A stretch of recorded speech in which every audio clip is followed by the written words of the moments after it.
चाहे अपनी नित्य डायरी में लिख लीजिए। आप एक बात पर विश्वास कर लीजिए कि आपको कोई भी सुखी नहीं कर सकता। यदि आपको कोई सुखी कर सकता है तो आप हैं। बिल्कुल घनीभूत अर्थात ठोस बात है, इसे समझ लेना। यदि आप अपने विचार के द्वारा, विवेक के द्वारा अधर्माचरणों का त्याग करके धर्म पूर्वक जीवन व्यतीत करते हुए भगवान नाम जप करते हैं, तो पूर्व पाप कर्म के अनुसार जब देह रचा गया तो उसमें जो प्रारब्ध दुख सुख का है वो तो आएगा, पर आपको परास्त नहीं कर पाएगा। और आगे आपके लिए महासुख है जो दुख और सुख दोनों से परे है। अखंड प्रसन्नता, अखंड आनंद, वो केवल आपके करने से होगा। उपदेश मिल सकते हैं, मार्ग बताया जा सकता है, आपको सहयोग मिल सकता है, पर चलना आपको होगा। यदि आप नहीं चले तो ये कहीं भ्रम हो कि मैं कहीं जाऊं और मेरी दुख निवृत्ति हो जाए, तो इस भ्रम को छोड़ देना। क्योंकि हम आप तो बहुत छोटे जीव हैं, अर्थात बहुत लघु तपस्या, लघु पुण्य वाले हैं। हम उन महापुरुषों की बात करते हैं जिन्होंने आजीवन ऐसा तप संचय किया, फिर भी उनके शरीर में भारी से भारी दुख देखे गए। ये दुख और सुख एक भ्रमात्मक इंद्रजाल है माया का, ना दुख है न सुख है। जैसे जो सपने सिर काटे कोई, बिन जागे दुख दूर न होई, ऐसे स्वप्न में तुम चक्रवर्ती सम्राट बन जाओ तो जगने पर तुम थोड़ी रहोगे, तुम जो हो वही होगे। हम भगवान के चिदानंद अंश हैं। ये भूलकर हम अपने को स्त्री पुरुष, अच्छा बुरा, धनी निर्धन, दुखी सुखी आदि आदि बहुत सा प्रपंच है, इसे हम अपने दिमाग में बैठा लिया है। जब तक आप ये प्रपंच नहीं छोड़ोगे तब तक आपको सुखी कोई कर ही नहीं सकता, क्योंकि दुखालयम नाशवान संसार का तो तुमने अस्तित्व रखा है। अगर ये किसी के दूर करने से होता तो स्वयं जगत गुरु परब्रह्म परमात्म तत्व भगवान श्री कृष्ण सामने हैं और अर्जुन को कह रहे हैं, मात्रा स्पर्शास्तु कौन्तेय शीतोष्ण सुख दुखदा आगमा पायनो अनित्यास्तास्तितिक्षस्व भारत। हे भारत, हे अर्जुन, ये आने जाने वाले अनुकूलता प्रतिकूलता, गर्मी शीतलता, अर्थात काम क्रोध लोभ मोह मद मत्सर अपमान निंदा, ये सब ताप पहुंचाते हैं। अनुकूलता सम्मान यश कीर्ति धन वैभव मानी हुई मान्यता, ये सब शीतलता पहुंचाते हैं। ये उष्णता और शीतलता, अनुकूलता और प्रतिकूलता आने जाने वाले हैं। भगवान ये नहीं कह रहे मैं मिटा दूंगा, कह रहे तास्तितिक्षस्व भारत, हे अर्जुन ये तुम्हें सहना होगा। यदि तुम इसे सह गए तो तुम्हारे हृदय में ऐसी स्थिति प्रकट हो जाएगी कि फिर ये स्पर्श भी नहीं कर पाएंगे। सहने से तुम्हारी भक्ति बढ़ेगी, तुम्हारा चिंतन बढ़ेगा, तुम्हारा स्मरण बढ़ेगा, सत्य वस्तु के लिए, सत्य तत्व के लिए तुम सुखी हो जाओगे। बिल्कुल खुली बात। आडंबर नाटक पाखंड इसकी जरूरत नहीं है। प्राकृतिक भोगों में सुख बुद्धि, देहाभिमान, विद्या रूप महत्व कुल धन यौवन अभिमान, यही तुम्हारे दुख का मूल है और ये कोई दूसरा नहीं हटा सकता। ये तुम्हें अपने विवेक सत्संग से प्राप्त हुए विवेक के द्वारा, शास्त्र स्वाध्याय से प्राप्त हुए विवेक के द्वारा इसे तुम्हें त्यागना है। दुख तुम पकड़े हो तो छुड़ा कौन सकता है? छुड़ाना तो आपको ही पड़ेगा। अगर कोई वादा करता है कि मैं आपको दुख रहित कर दूंगा, मुझे आज तक समझ में नहीं आया। दुख रहित होने का जो उपाय है वो गुरुजन, महापुरुष, संत जन बताते हैं कि जब चारों ओर अंधेरा छा रहा हो, कोई अपना न दिखाई दे रहा हो, केवल दुख ही दुख, अशांति ही अशांति, उस समय आप देखिएगा कोई एक है जो आपको बहुत प्यार कर रहा है। वो हमारे प्रभु हैं। आप जिनकी तरफ पीठ किए हो और जहां दुख है उधर मुख किए हो, वापस घूमो, सन्मुख होइएगा।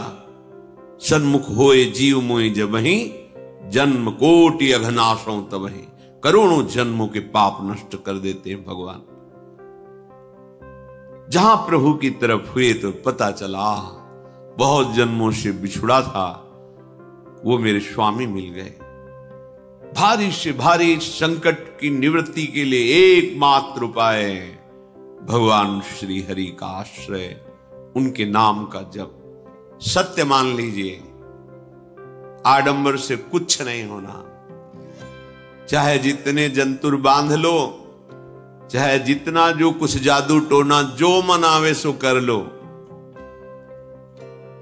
बारी मथे घृत होए बरु शिकताते बरु तेल, बिनु हरि भजन न भवतरी यह सिद्धांत अपेल। विनिश्चितम बदामि ते नान्यथा वचांस में हरि भजन्ति। अटल बात है, यदि भजन नहीं करोगे तो तुम्हें कोई सुखी नहीं कर सकता। तात्कालिक आपको ऐसा लग सकता है मेरा काम बन गया, नहीं, वो तत्कालिक है। हमारा काम बनना तो तब होगा जो हमारा आवागमन मिट जाए, सदा सदा के लिए मुझे ऐसी वस्तु प्राप्त हो जाए कि जहां चाह ही खत्म हो गई, जहां दुख ही खत्म हो गया। वो हमारा स्वरूप है, वो हमारे आराध्य देव है। प्रार्थना मान लीजिए, भटकाव से बचिए। ये कलिकाल मलायतन मन कर देख विचार, श्री रघुनाथ नाम बिन नाहिन आन आधार। महापुरुषों ने स्पष्ट कहा है। ये मलायतन मल का आगार है। मल माने कामना, नाना प्रकार की वासना, भ्रष्ट आचरण, छल कपट, दंभ पाखंड, बोलबाला, इसका एकमात्र श्री भगवान का नाम आधार है। जो चाहत है नित्य सुख अर मन को विश्राम, हित ध्रुव हित सो भजत रो पल पल श्यामा श्याम श्यामा श्याम श्यामा श्याम। यदि सच्चिदानंद शाश्वत सुख चाहते हो, जहां से कभी हटना ना पड़े, केवल सुख ही सुख है, आनंद ही आनंद है, और मन का विश्राम चाहते हो कि भाग दौड़ मन की मिट जाए, तो बस प्रेम से बोलते रहो श्यामा श्याम श्यामा श्याम, राधे श्याम, राधा राधा राधा वल्लभ। ये बड़ी शोध करके महापुरुषों ने बात कही है। यदि आप भजन नहीं करते तो आप दिमाग में लिख लीजिए, चाहे अपनी नित्य डायरी में लिख लीजिए, जो आप दिनचर्या लिखते हैं। आपको कहीं भी कभी भी कोई भी सुखी नहीं कर सकता। गांठ बांध लीजिए, भटकने की जरूरत नहीं है। और यदि नाम जप करने लगे, धर्माचरण करने लगे, तो तुम आशीर्वाद देने वाले बन जाओगे।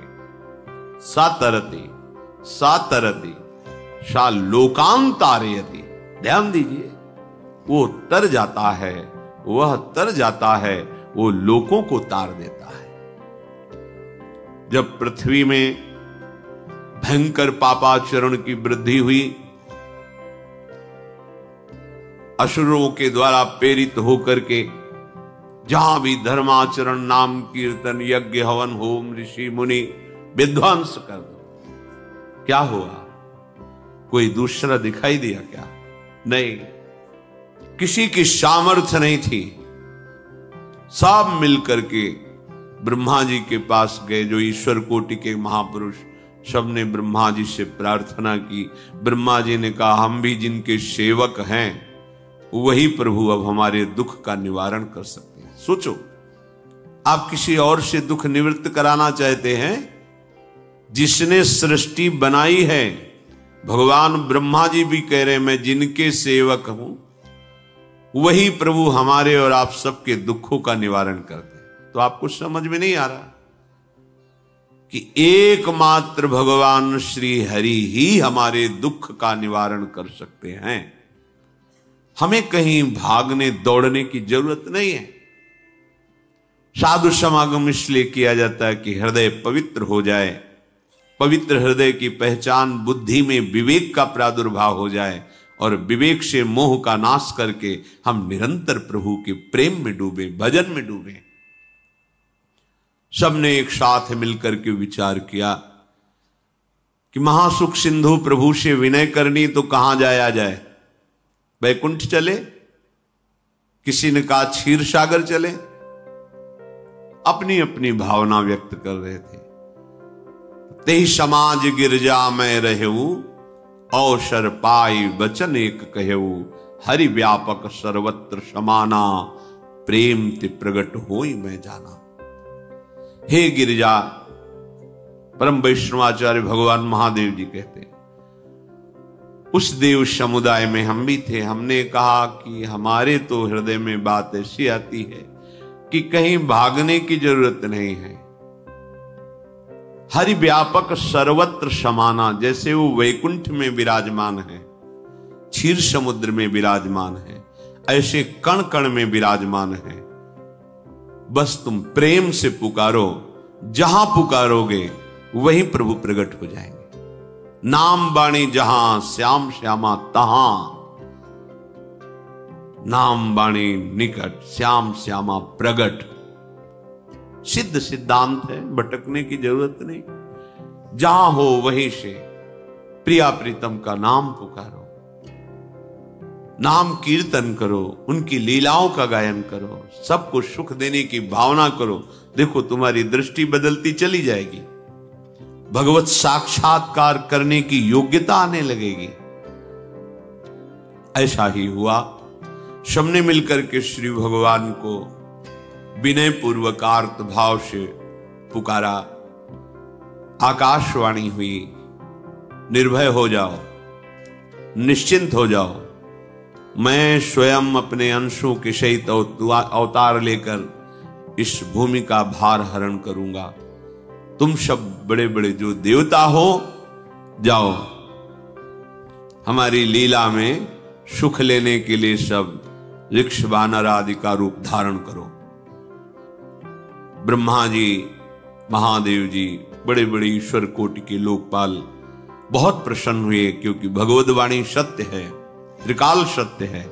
सबको विश्वास हो गया कि अब मारा तो जाएगा ये महासुर, जिसको लगता था कोई ना मंत्र के द्वारा मार सकता है, ना अस्त्र के द्वारा मार सकता है। स्वयं श्री भगवान पधार रहे। भगवान ने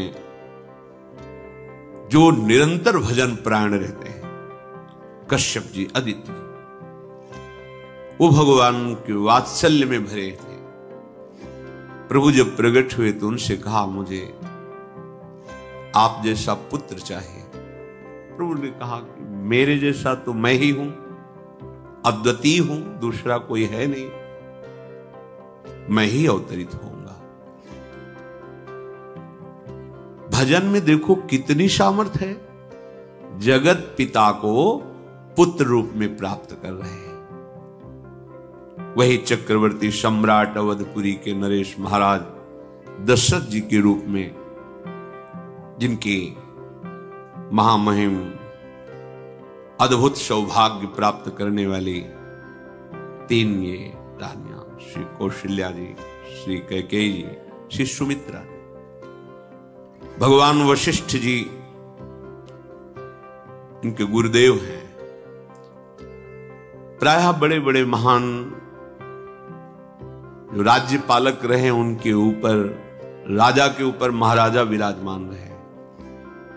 ऊपर से स्वर्ग लोक आदि लोकों से भी यह शिक्षा मिली है। देवराजेंद्र तो भगवान बृहस्पति, दैत्यराज बलि भगवान शुक्राचार्य,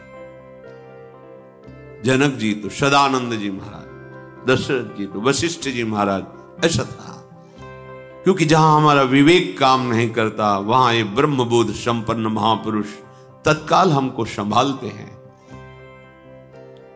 महाराज दशरथ जी के हृदय में प्रबल लालसा हुई कि अब अवस्था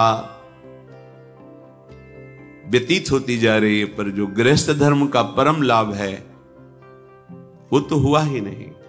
वशिष्ठ जी के चरणों में प्रणाम करके कहा, भगवान एक ही बात की असंतुष्टता है, हमारे कोई पुत्र नहीं है।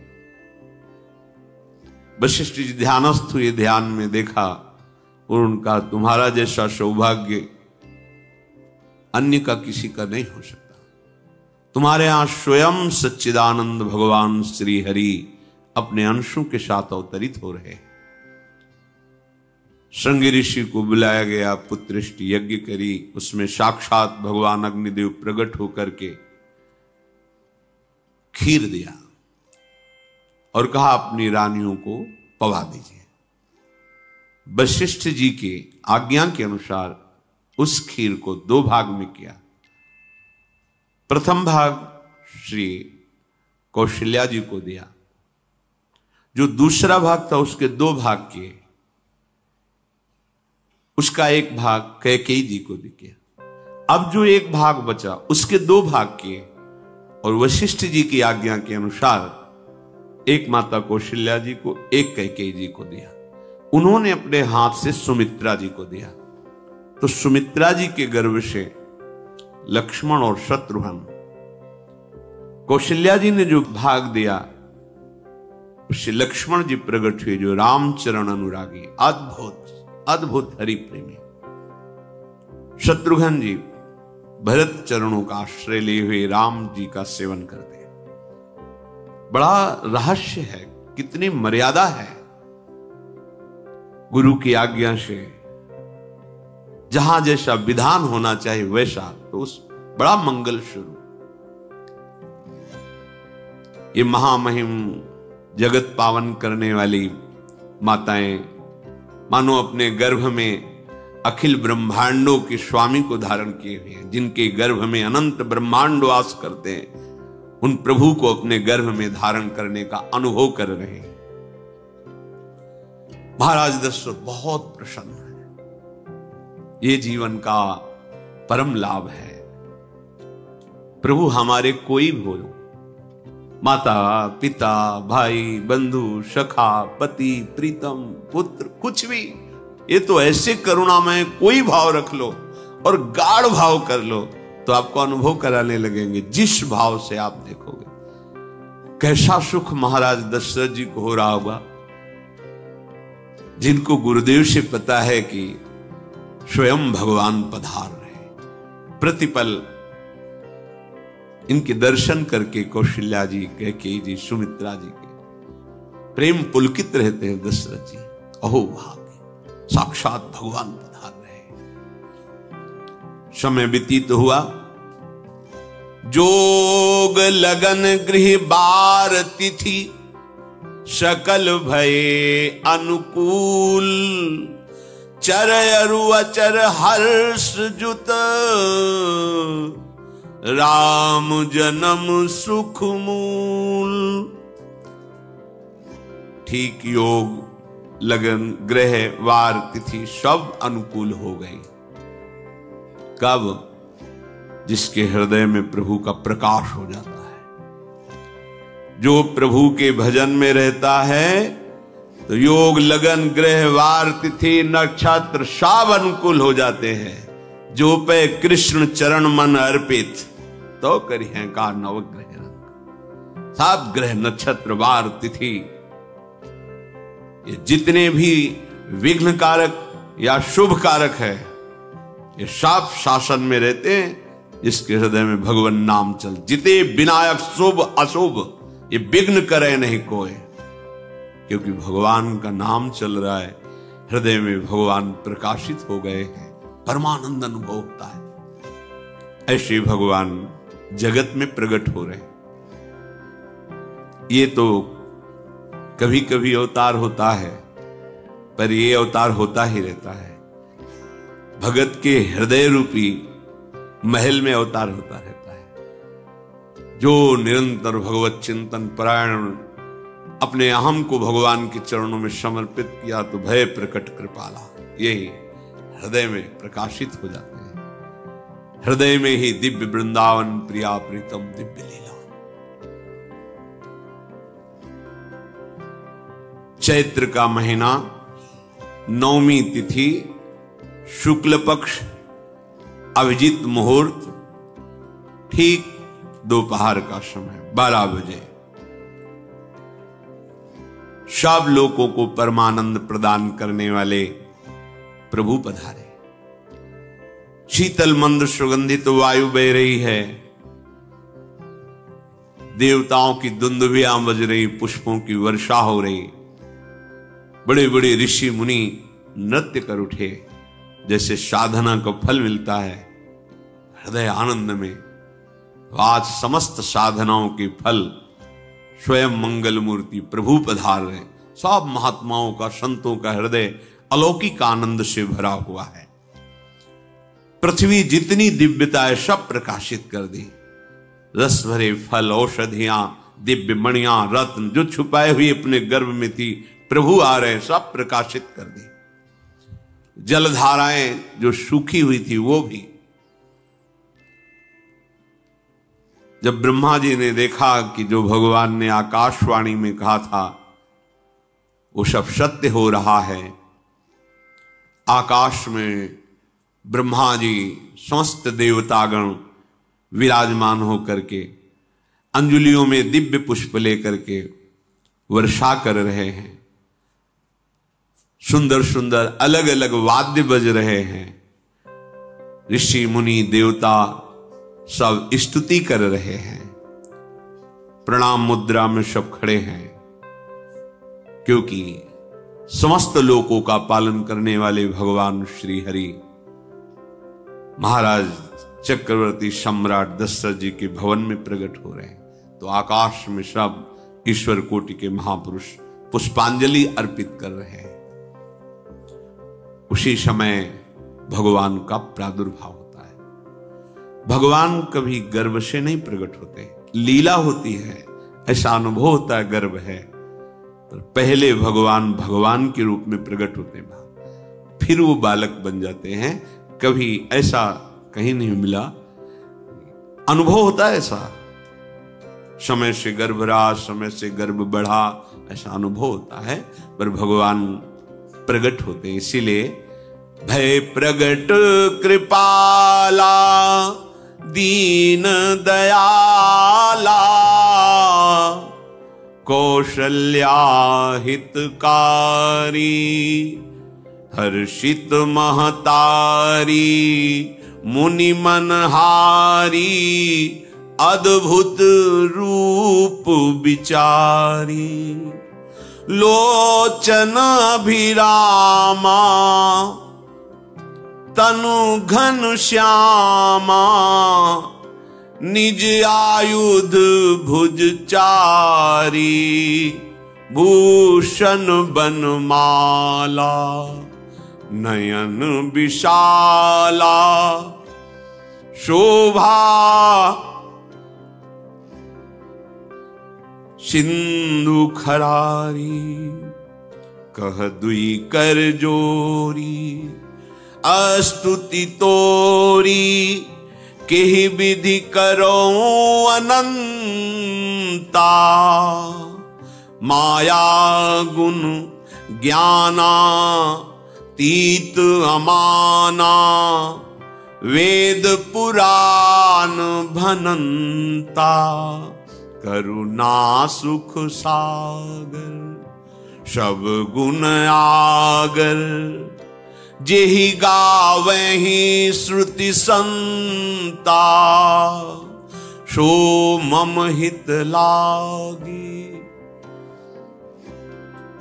जन अनुरागी भयउ प्रगट श्रीकंता ब्रह्मांड निकाया निर्मित माया रोम रोम प्रतिवेद कहे, मम उर्षो बाशी यह उपहासी, सुनत धीर मति थिर न रहे, उपजा जब ज्ञाना प्रभु मुस्काना, चरित बहुत विधि कीनी चहे, कही कथा सुहाई मातु बुझाई, जेहि प्रकार सुत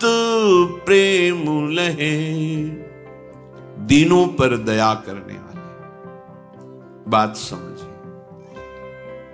बहुत तपस्या है, बहुत गुण है, बहुत बड़े साधक हो, बहुत बात अभी नहीं बनी। दीनों पर दया कर। अगर हमारा भजन साधन बन रहा है, हमें भगवत चर्चा कथन श्रवण का सौभाग्य, धाम नाम रूप लीला, ये मेरे प्रभु की हेतु की कृपा है। आप एक बार भी राधा नहीं बोल सकते, कृष्ण नहीं बोल सकते, एक मिनट भी आप नहीं आ सकते, ये केवल मेरी लाडली की कृपा है। हृदय में किंचन मात्र गर्व नहीं, अभिमान नहीं। वो हमारे भगवान को बहुत प्यारा होता है, प्रियालाल को बहुत लाडला होता है। हमें प्रभु के अगर चरणारविंद के अनुराग में डूबना है तो विवेक से देखो है क्या पास हमारे। अगर कुछ भी दिया हुआ है भौतिक आध्यात्मिक, वो सब मेरे प्रभु का दिया हुआ है, तो गर्व किस बात का, अहंकार किस बात, तो दैन्यता आ जाएगी। अज्ञान से ये अहंकार बढ़ता है, ज्ञान से इसका समन हो जाता है। चाहे भौतिक हो चाहे आध्यात्मिक हो, मेरे को सब कुछ मेरे प्रभु ने तो दिया है। ध्यान देकर देखो तुम्हारी उपज क्या है, तुम भी तो उन्हीं के अंश हो। न तुमने शरीर बनाया, न संसार बनाया, तो फिर अध्यात्म तो भौतिक अध्यात्म सब कुछ मेरे प्रभु का दिया हुआ है, सब कुछ प्रभु में है, तो फिर अहंकार किस बात का, दैन्य हो जाओ। यंत्र कहे कि मैं दक्षिण की तरफ चलूंगा और यंत्री तुम्हें उत्तर की तरफ चलावे तो एक कदम चल नहीं सकता यंत्र, ठीक ऐसे ही तुम हो। पर यह ज्ञान न होने के कारण अहम वृत्ति को स्वीकार करके मनमानी आचरणों में उतर गए। अब तुम्हारा यंत्री माया हुई,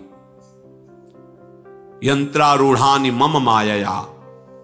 और यदि भगवद आज्ञा का पालन करते हुए भजन परायण, तो आप भगवान के हाथ के यंत्र बन जाओगे, महासुख में निमग्न हो जाओगे। जो दीनों पर सदैव दुलार करते हैं,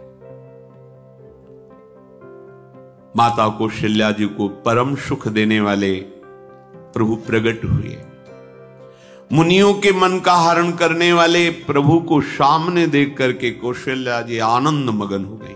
प्रभु कहां? सामने। आनंद क्यों मगन?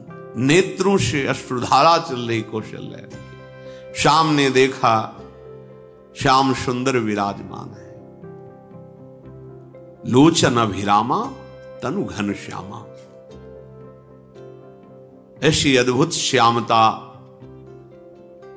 त्रिभुवन में नहीं, ब्रह्मा जी की बनाई हुई नहीं, कोई ऐसी श्यामता जिससे उदाहरण दिया जाए कि प्रभु के श्रीअंग की श्यामता कैसी है।